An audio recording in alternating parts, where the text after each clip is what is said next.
Romo, silakan masuk.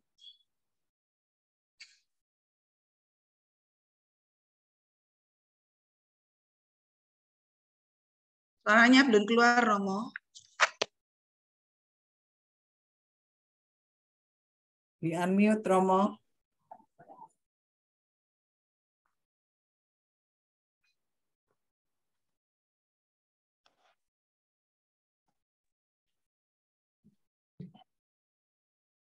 Bapak, Ibu, dan saudara sekalian yang terkasih, selamat sore, berkah dalam.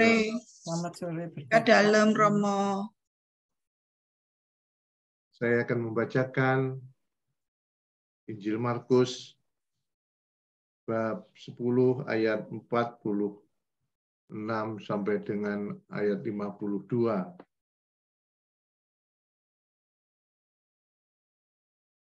Lalu tibalah Yesus dan murid-muridnya di Yeriko. Dan ketika Yesus keluar dari Yeriko bersama dengan murid-muridnya dan orang banyak yang berbondong-bondong, ada seorang pengemis yang buta bernama Bartimius, anak Timeus, duduk di pinggir jalan. Ketika didengarnya bahwa itu adalah Yesus orang Nazaret, mulailah ia berseru, "Yesus, anak Daud, kasihanilah aku." Banyak orang menegurnya supaya ia diam. Namun semakin keras ia berseru, "Anak Daud, kasihanilah aku."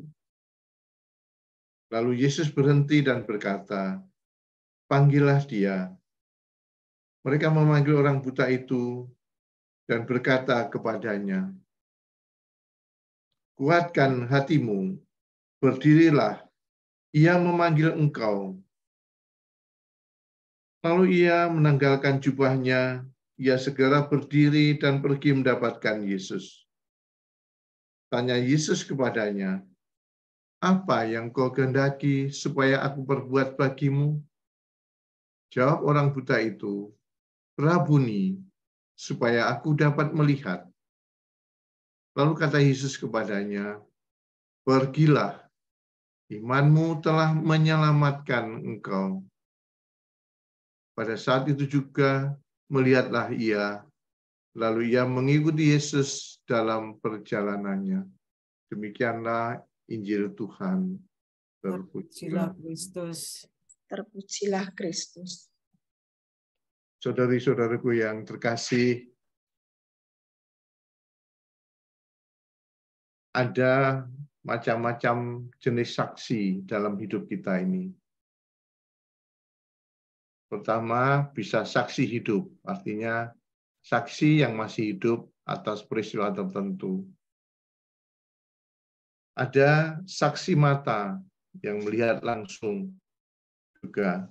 Ada saksi palsu atau saksi dusta. Ada saksi yang namanya saksi bisu, yang berkaitan dengan tempat tertentu tentang suatu peristiwa yang membuat lalu menjadi kenangan. Dialah saksi bisu. Tempat ini menjadi saksi bisu cintaku, begitu kalau anak-anak muda. Lalu ada yang sekarang ini lagi ramai juga karena diminta untuk datang di pengadilan, namanya saksi ahli. Entah itu kriminolog, psikolog, dan sebagainya yang berkaitan dengan perkara. Ada juga yang dibilang saksi kunci. Jadi semua saksi-saksi yang lain ada, tetapi ada satu saksi kunci yang akan merangkai keterangan saksi-saksi yang lain. Dan masih banyak lagi. Bartimius adalah seorang pengemis, sudah pengemis, buta. Jadi double dia. Dia berseru-seru memanggil nama Yesus ketika tahu bahwa Yesus lewat di situ. Lalu dia berteriak, "Yesus anak Daud, kasihanilah aku." Yesus anak Daud, dia mau nyebut anak Daud, kasihanilah aku. Dia mohon belas kasihan kepada dirinya yang buta. Dia minta belas kasihan Yesus. Dari pihak Bartimius, dia mohon belas kasihan Tuhan Yesus. Dari pihak Tuhan, Tuhan melihat iman Bartimius, yang kemudian Tuhan menyembuhkannya. Dan setelah menyembuhkannya dari kebutaan, Tuhan bersabda, imanmu telah menyelamatkan engkau. Jadi betapa bergunanya, besar gunanya yaitu iman. Maka kalau kita mendengar Tuhan mengatakan, jika imanmu sebesar biji sesawi saja, kamu bisa berkata kepada pohon ara ini, tercabutlah dan tenggelamlah ke dalam laut. Akan terjadi. Artinya apa maksudnya ini? Akan terjadi hal-hal yang luar biasa ketika kita sungguh punya iman, karena dengan iman itu doa-doa yang kita panjatkan sampai kepada Tuhan. Imanmu telah menyelamatkan engkau, Markus 10 ayat 52. Itu terjadi pada Bartimius. Bisa terjadi juga pada diri kita atau keluarga kita. Setiap hari saya didatangi orang untuk konsultasi dan minta doa. Dan semuanya adalah orang-orang susah. Dan mereka ingin mendapatkan pertolongan dan bantuan doa. Kalau kita dengar tadi, Tuhan berkata kepada Bartimius, imanmu telah menyelamatkan engkau. Mungkin dalam kehidupan kita masing-masing akan juga seperti itu. Ketika kita sungguh bertumbuh dalam iman, Tuhan bisa mengatakan, imanmu telah menyelamatkan keluargamu. Imanmu telah menyelamatkan anak-anakmu. Imanmu telah menyelamatkan pekerjaanmu. Imanmu telah membuat keluargamu utuh. Imanmu membebaskan engkau, menyembuhkan engkau dari segala penyakitmu.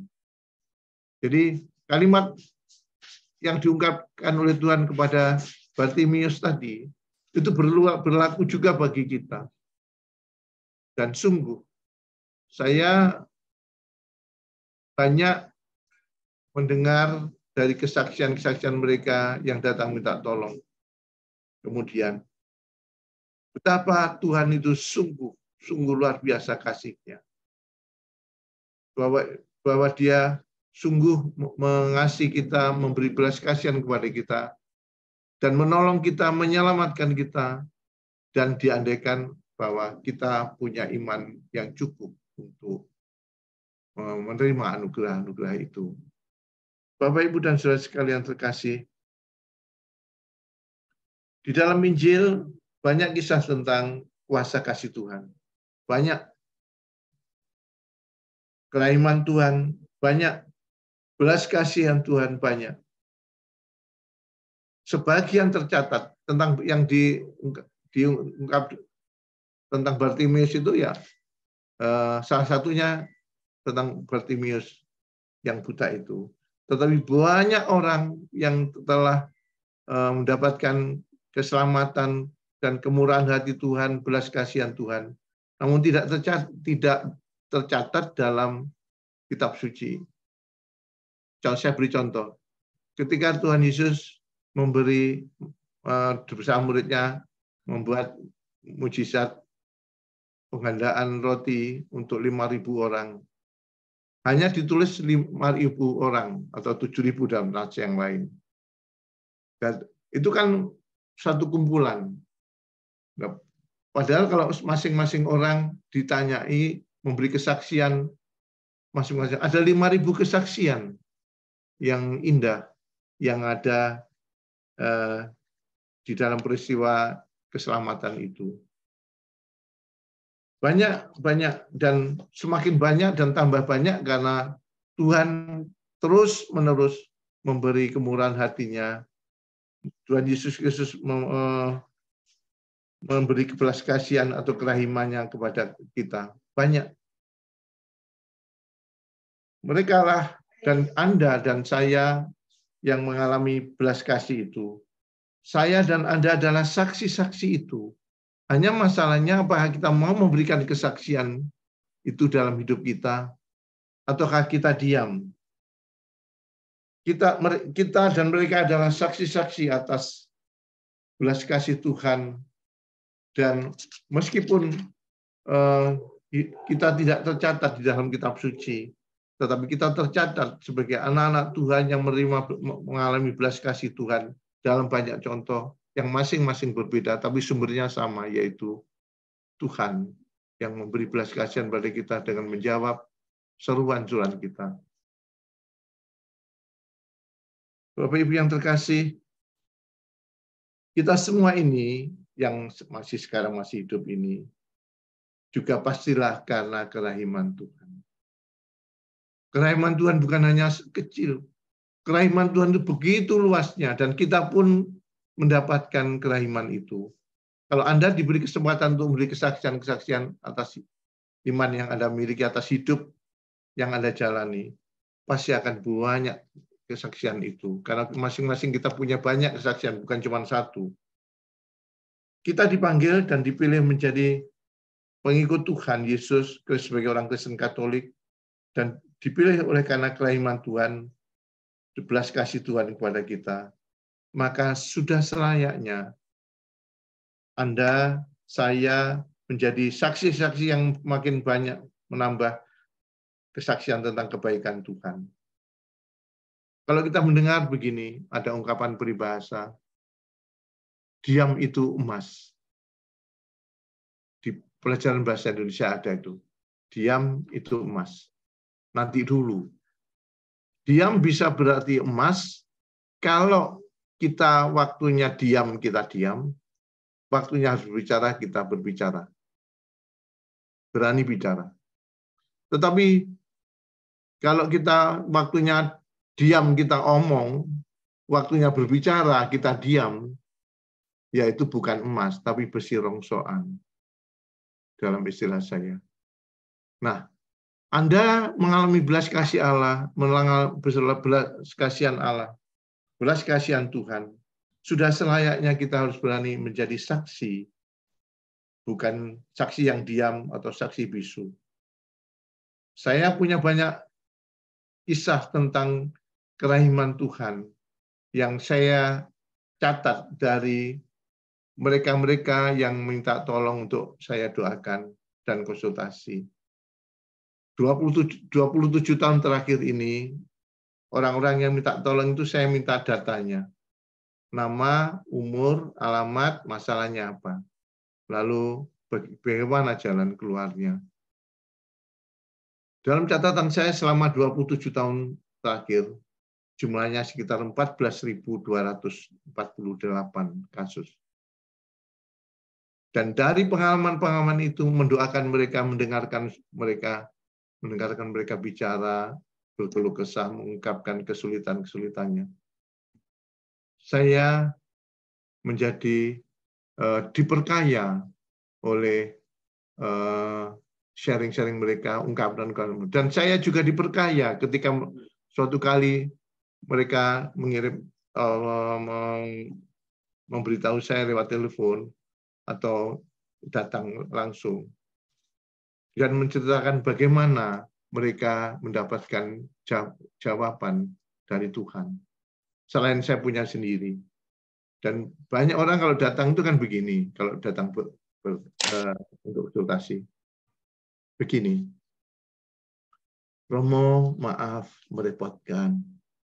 Itu kalimat klasik yang saya temukan kalau mereka datang atau telepon.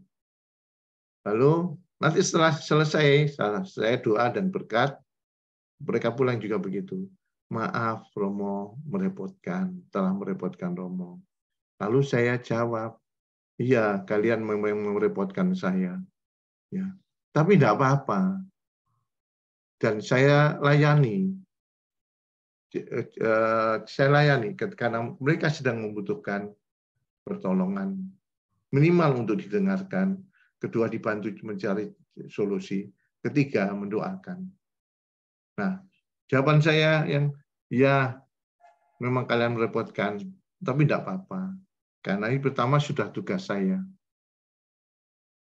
Yang kedua adalah begini. Kenapa saya tidak apa-apa? Karena itu tugas saya dan prinsip saya sederhana saja. Kalau orang tidak mau direpoti oleh umat, jangan jadi pastor.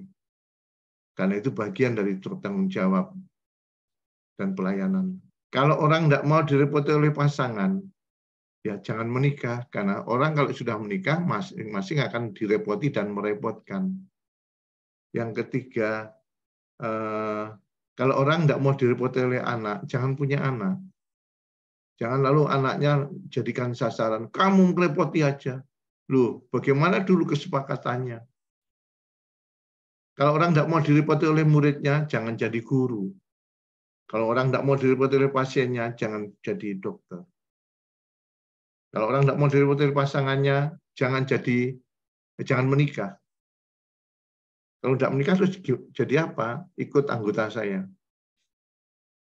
Anggota apa?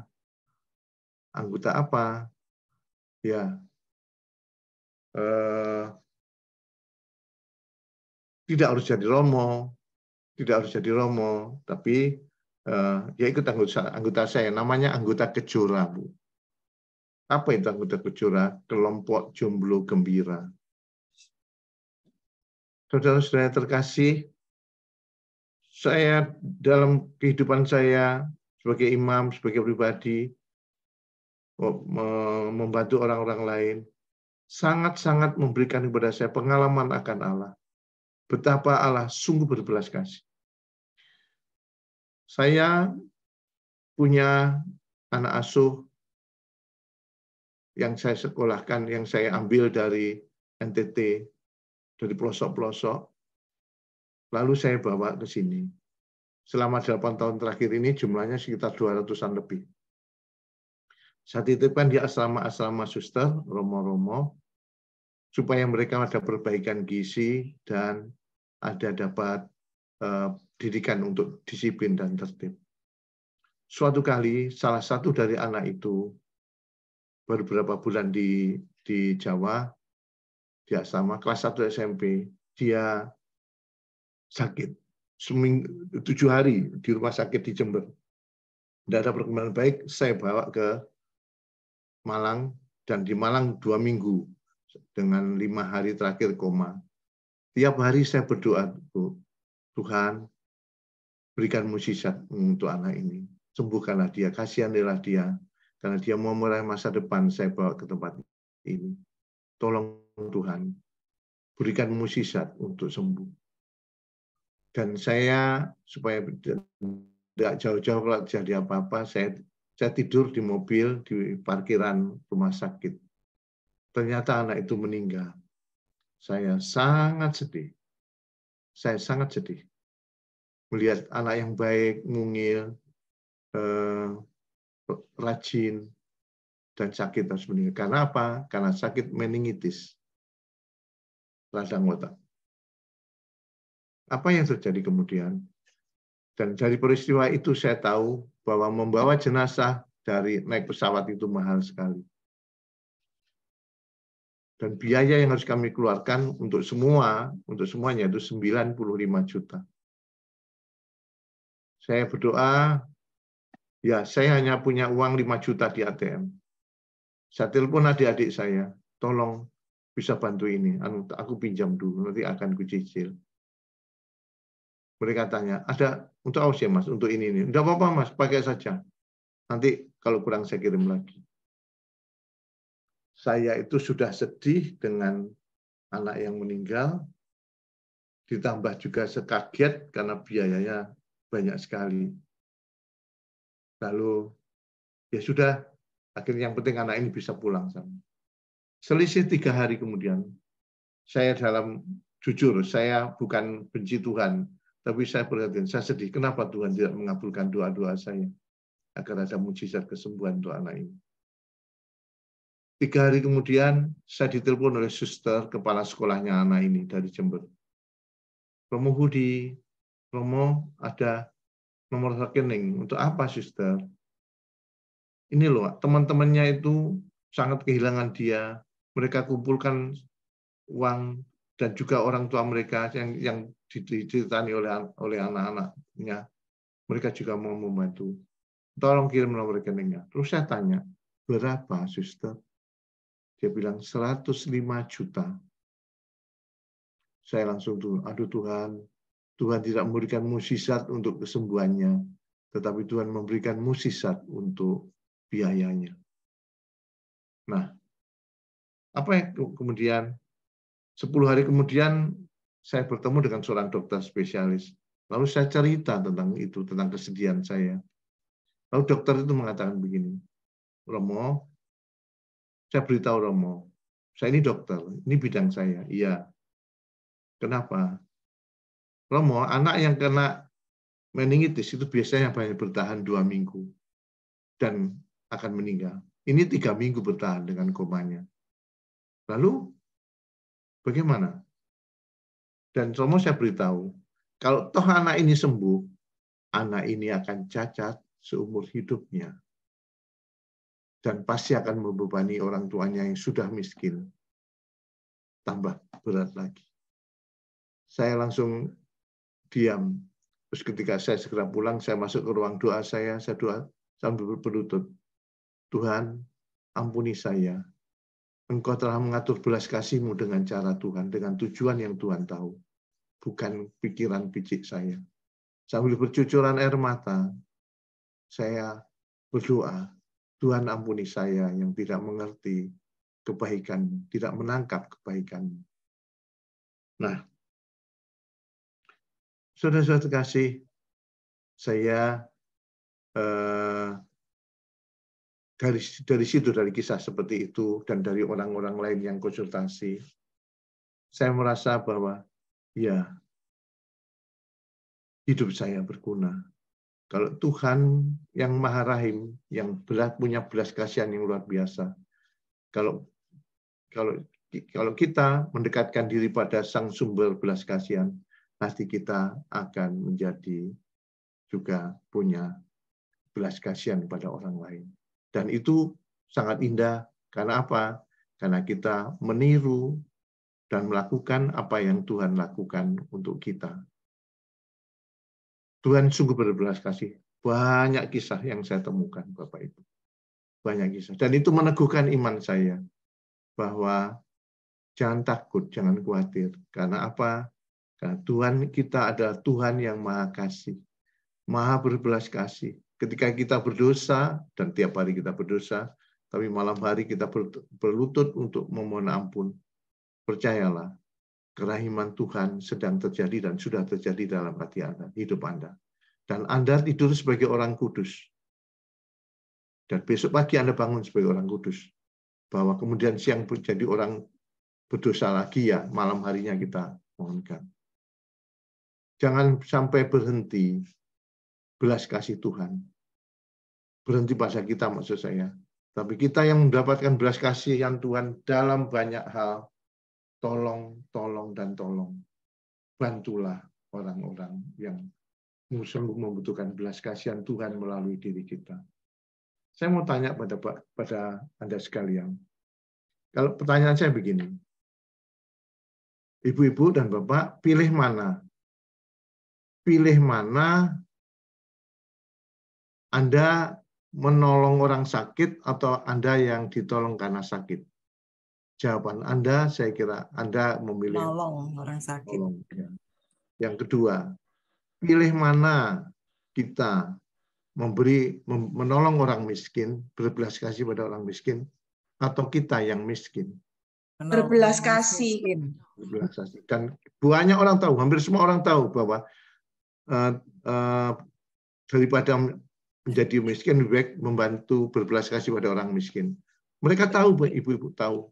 Tapi belum tentu mereka melakukannya. Belum tentu mereka melakukannya. Saya punya pengalaman sederhana, saya di Probolinggo sekarang ini, dulu di Malang. Baru 4 bulan. Kalau saya habis misa pagi, saya pulang ke kapel, ke pastoran itu dari susteran itu melewati jalan yang banyak orang-orang jualan nasi kucing untuk mencari hidup, untuk mempertahankan hidup mereka.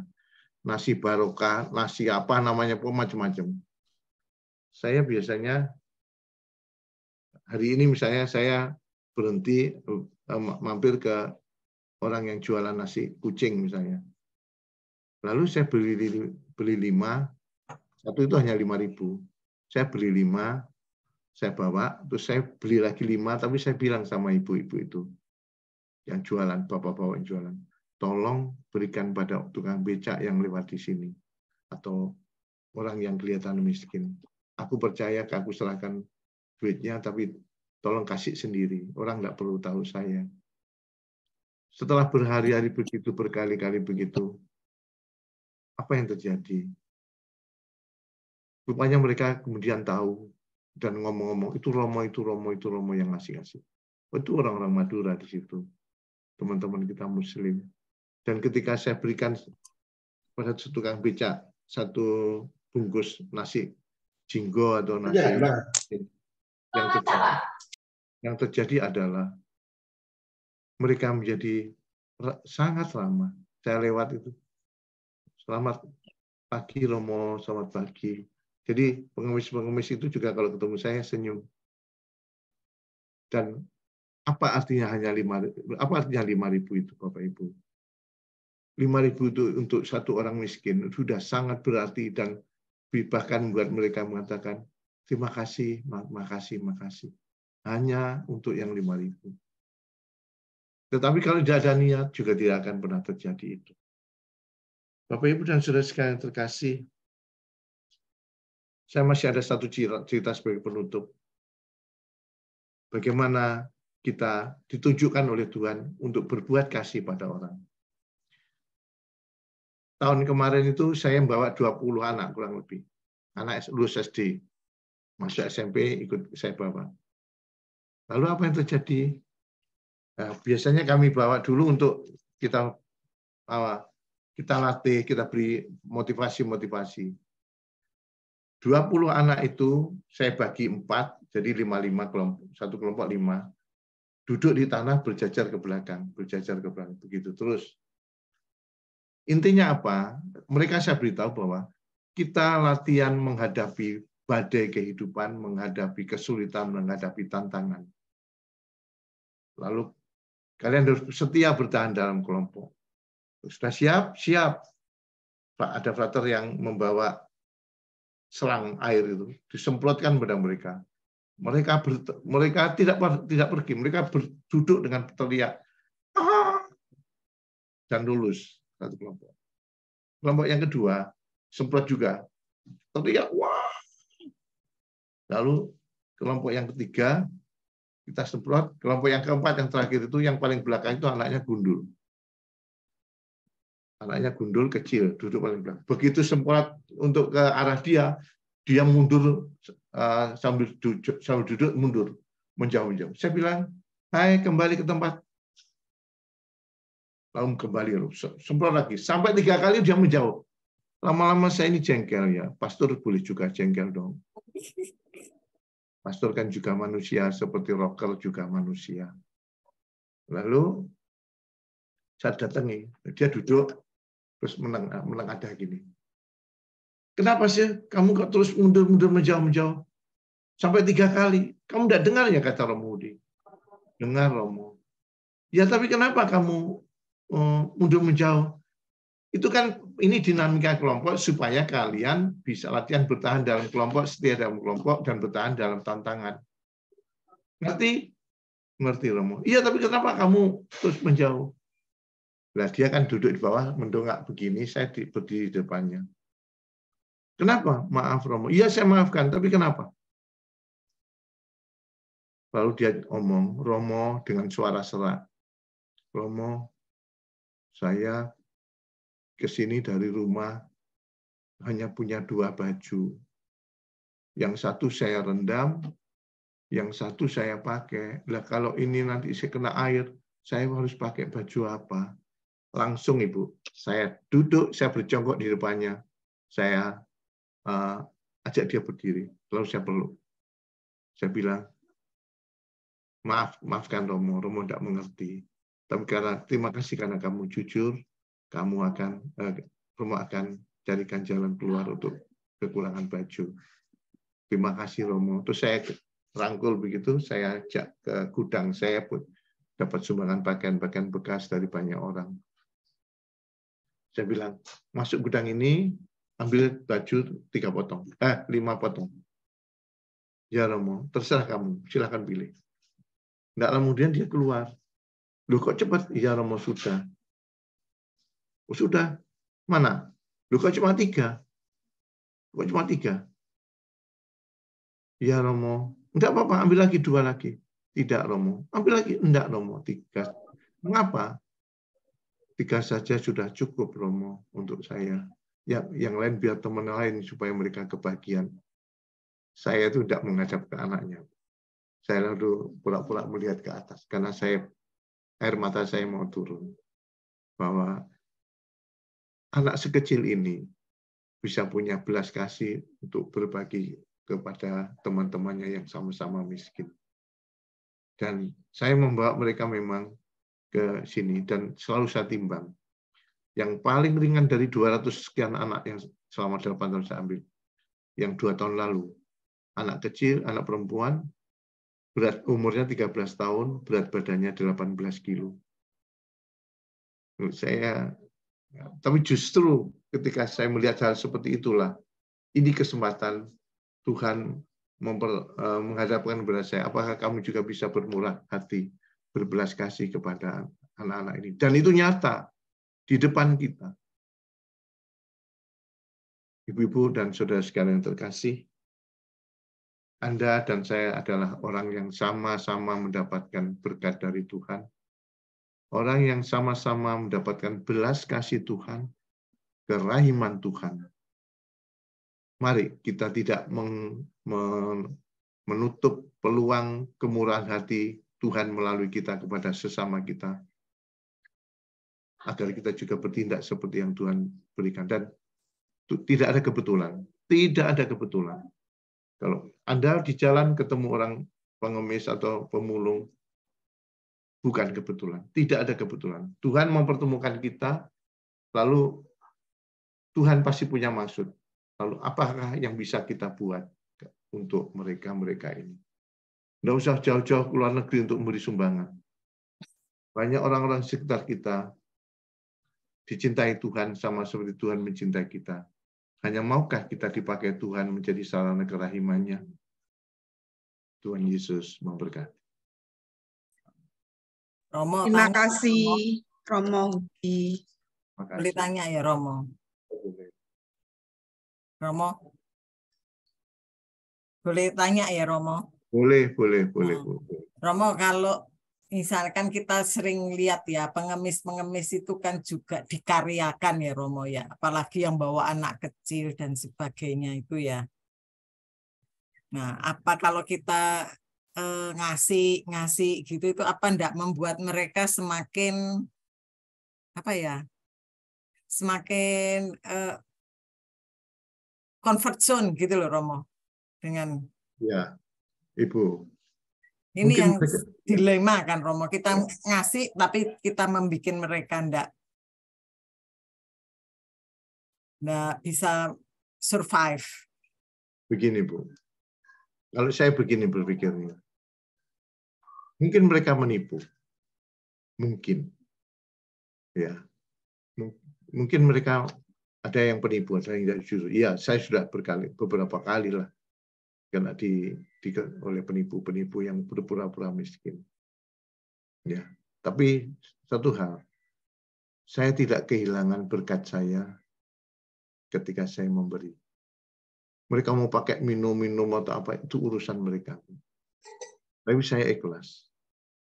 Dan saya kalau secara ragu itu begini, saya berdoa dulu sebelum memberikan uang. Tuhan, semoga saya tidak ditipu.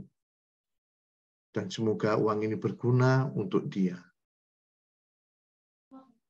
Kami serahkan dengan ikhlas.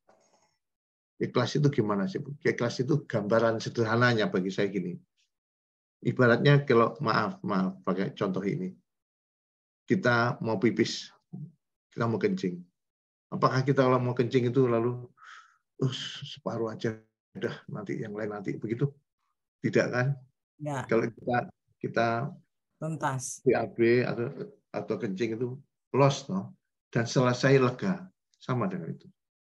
Kalau kita memberi dengan lega, kita memberi dan hati kita lega, saya percaya apa yang saya berikan tidak sia-sia. Tapi kalau toh orang itu menipu, itu urusan dia, bukan urusan dia dengan Tuhan, bukan dengan saya. Sering begitu. Terima kasih Romo Hudiono atas renungan yang indah, meneguhkan iman kami, menyejukkan hati kami. Sampai saya juga merasa berbesmili mendengar renungan dari Romo, sehingga menginspirasi kami